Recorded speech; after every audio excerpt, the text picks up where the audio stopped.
Carissimi tutti, Sawa Bona, le docteur Rondo Redotto depuis le beffroi du palais communal de Conseil. La vidéo d'aujourd'hui a été sponsorisée par Samori et voici son message. Cher docteur Rondo, je voudrais argumenter sur le fait que les femmes n'aiment pas les hommes au sens propre du terme. Je m'explique avec le cas de la musique. Julien Clerc a chanté « Femmes, je vous aime ». Julio Iglesias a chanté « Vous les femmes », Thomas Dutronc « J'aime les filles », Corneille « Le bon Dieu est une femme », etc., etc. Mais quelle femme donc a chanté qu'elle aimait les hommes? Je ne parle pas d'aimer un homme en particulier.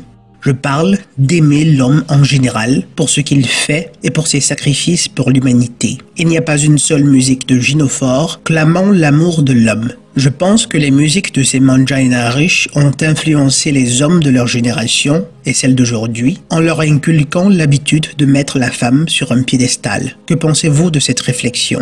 Fin du message. Carissimo Samori, tout d'abord nous te remercions pour ton sponsor. Ce podcast pourrait être considéré comme une suite ou un complément au tout dernier. Ton message touche deux aspects très intéressants sur lesquels tout homme aujourd'hui devrait un tant soit peu réfléchir. Ces deux aspects sont les suivants. Premièrement, le fait, à notre connaissance, qu'aucune Gino Forte n'ait jamais déclaré par une chanson son amour pour les hommes en général. Deuxièmement, le fait que les chansons chantées par des hommes, évidemment la grande majorité, ont fortement contribué à mettre les femmes sur un piédestal. Ces points sur lesquels tu attires notre attention sont très intéressants. En particulier le deuxième point qui tombe à pic car j'ai toujours eu le désir de produire une vidéo sur la question. Je crois que je vais commencer par ce dernier point.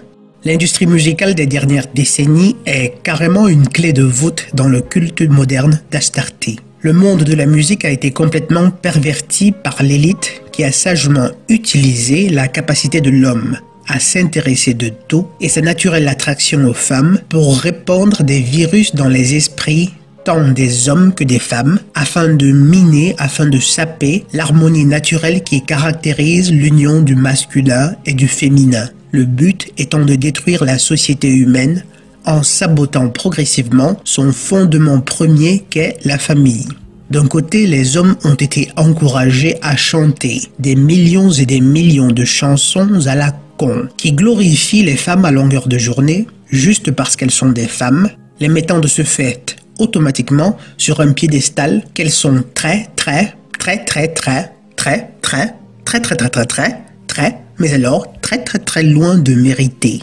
À force de s'entendre dire combien elles sont fabuleuses, elles ont vraiment fini par y croire. Dites-vous bien que la femme moyenne d'aujourd'hui, en particulier dans le monde occidental, croit fermement qu'elle le vaut bien. Elle n'apporte rien à l'humanité, ni par son intellect, et de moins en moins par son utérus, mais elle est convaincue qu'elle mérite d'être adulée parce qu'on le lui a chanté depuis le berceau. Son père, tout autant victime qu'elle, ne s'est jamais soucié de contrecarrer une telle manipulation. Bien au contraire, il a toujours tout fait pour que sa petite princesse jouisse de tous les privilèges légitimes et non que son portefeuille pouvait lui offrir. Nous sommes très loin d'imaginer la puissance de la musique comme instrument de contrôle et de manipulation. Je suis un Mactao endurci, mais dites-vous bien que lorsque j'écoute certaines mélodies qui ont marqué mon adolescence, quoique je puisse y voir clairement toute la panoplie du culte d'Astarté, je dois quand même, à chaque fois, me faire violence pour exercer un effort conscient afin de ne pas me laisser aller à des états d'âme de manjaina qui me pousseraient à les remettre, les Gino Forte, sur le piédestal duquel je m'attelle à les renverser. À défaut d'un effort conscient et permanent, on est vite retourné à la plantation, ou à défaut, dans une sombre misère parce que privé d'une prêtresse d'Astarté à qui dévouer sa misérable existence. Mes chers amis, vous ne vous sentez misérable sans une femme que parce qu'on vous a entraîné à croire que votre bonheur dépend entièrement des gynophores et en particulier du plaisir que leur sexe vous procure. Loin de moi l'idée que le plaisir sexuel soit peu de choses. Toutefois, le prix à payer pour ce plaisir dépasse aujourd'hui de trop loin sa valeur réelle de change.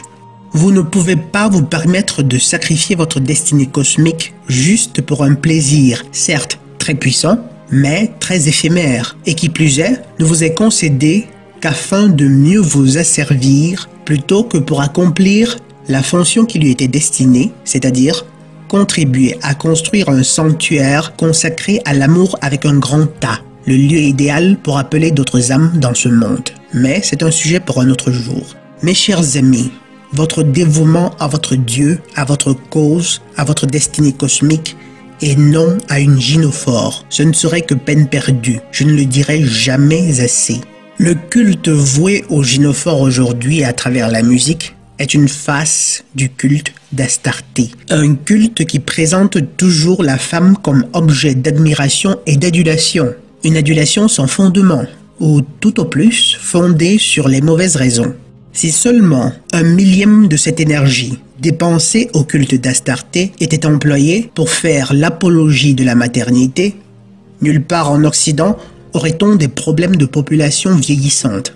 Par contre, on loue les gynophores pour leurs indices de fertilité et cela n'est pas pour leur déplaire. Elles sont utilisées comme des objets, mais tant que ça attire sur elles les feux des projecteurs, la jalousie d'autres femmes et surtout beaucoup de fric, elles ne vont certes pas s'en plaindre. Un autre aspect vraiment méprisable de ces chansons, c'est qu'elles tendent à présenter les hommes comme des êtres complètement désespérés et perdus sans les gynophores, comme de vulgaires entités condamnées à ne jamais dépasser le stade de l'adolescence. En fait, l'exact opposé de la réalité.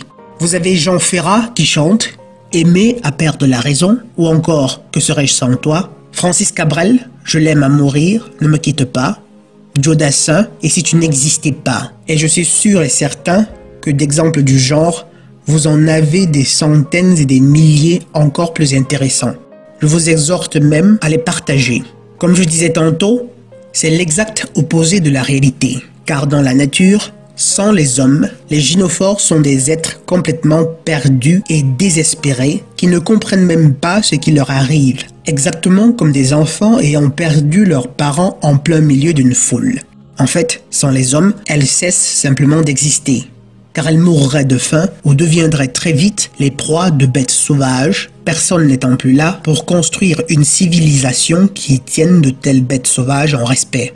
Si aujourd'hui la vulnérabilité des gynophores n'est pas très visible, c'est à cause de l'élite qui d'un côté nous a lessivé les cerveaux tout en mettant sur pied un dispositif social qui permet d'avantager les femmes, lesquelles finissent par croire qu'elles le valent vraiment bien. Les procédures de divorce biaisées, l'égalité de paye, quoique n'ayant pas les mêmes rendements, et j'en passe. Toutes des politiques injustes qui n'ont pour but que de gaver les femmes de privilèges et de ressources qu'elles ne méritent pas et de conforter ce faisant leur sentiment de complète égalité avec les androphores, si ce n'est de supériorité même. Ce qui est paradoxal dans le cas du cinéma, c'est que même pour administrer leur lavage de cerveau aux masses, l'élite a encore dû recourir aux hommes. Après avoir vu un film comme Wonder Woman, la gynophore moyenne se croit devenue par enchantement, elle aussi, une femme puissante. Elle se sent empowered. Et pourtant, elle est loin d'imaginer qu'en fait, l'actrice dont elle vient de voir le film est en réalité un acteur. Si vous voyez ce que je veux dire. Je vous exhorte à réécouter le podcast « Comment Hollywood a vendu l'illusion de force aux femmes ». Les gynophores sans les hommes sont privés de tous leurs moyens. Et c'est cet état de choses que le PSG ou MGT AO devra rétablir.